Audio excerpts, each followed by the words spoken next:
Máme zadanie 28. odmocnina z 3 krát 3 krát 21. odmocnina z 3 lomeno 12. odmocnina z 3. Môžeme to napísať ako 3 na 1,28 krát 3 krát 3 na 1,21 lomeno 3 na 1,12.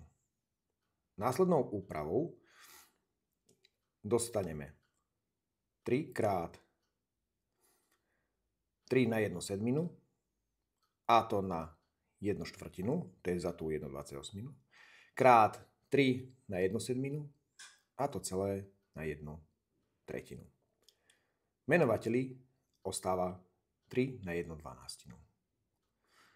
Následnou úpravou dostávame v čítateli 3 krát 3 na 1/7 a to celé na 1/4 plus 1/3 podľa pravidiel práce s mocninami.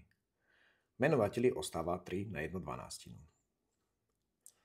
Následnou úpravou dostávame 3 krát 3 na 1/7 a to celé na 3 plus 4 12. Menovateli ostáva 3 na 1,12. Následná úprava nás privádza k nasledovným výsledkom 3 na 1/7 krát 7/12.